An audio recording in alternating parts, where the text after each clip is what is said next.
নমস্কার প্রিয় দর্শক।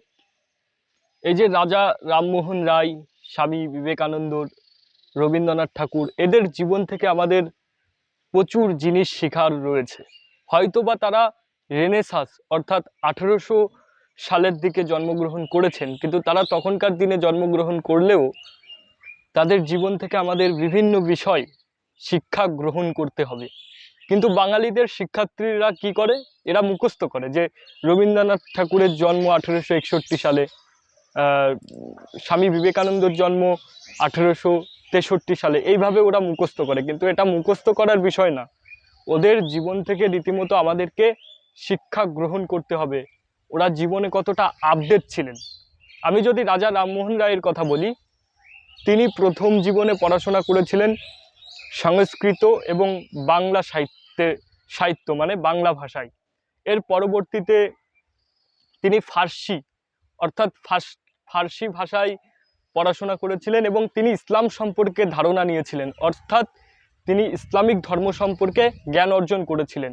এবং তিনি যেহেতু সংস্কৃতে পড়াশোনা করেছিলেন ছোটবেলায়, এই জন্য তার উপনিষদ, বেদান্ত, শ্রীমদ্ ভগবদ গীতা সম্পর্কেও মানে ইন্ডিয়ান ফিলোসফি সম্পর্কে যথেষ্ট ধারণা ছিল। এর পরবর্তী সময়ে তিনি ইংরাজি শিখেছিলেন, ইংরাজি সাহিত্য নিয়ে পড়াশোনা করেছিলেন এবং ইংরেজদের হাত ধরে তিনি বিদেশে গিয়ে বিভিন্ন রকম ব্যবসা করেছিলেন, বাণিজ্য করেছিলেন। পরবর্তীতে তিনি মুর্শিদাবাদে এসে বসবাস করেছিলেন। এরপর মুর্শিদাবাদ থেকে তিনি কলকাতায় এসে একটি পত্রিকা প্রতিষ্ঠা করে। কেন পত্রিকা প্রতিষ্ঠা করেছিলেন? কারণ তিনি তার আদর্শ, তার যে মতামত, সেটা তিনি মানুষের মাঝে ছড়িয়ে দিতে চেয়েছিলেন। এবং সবথেকে আশ্চর্যজনক বিষয় হলো, তিনি সবসময় যেটা ঠিককে ঠিক বলতেন আর ভুলকে ভুল বলতেন। এই সাহসটাই প্রয়োজন।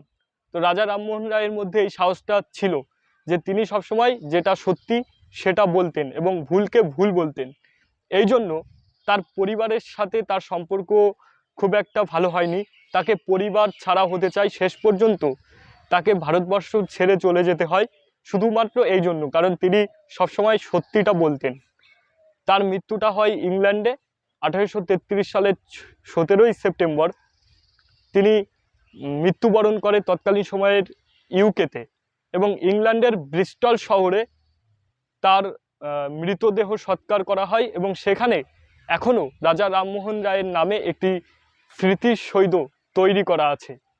তো এই জন্য রাজা রামমোহন রায়, স্বামী বিবেকানন্দ, নেতাজি সুভাষচন্দ্র বসু, এদের কাছ থেকে আমাদের শিখতে হবে, কারণ এরা সারাটা জীবন স্কিল অর্জন করেছে, দক্ষতা অর্জন করেছে। এরা মুখস্থ বিদ্যার উপর সীমাবদ্ধ থাকেনি।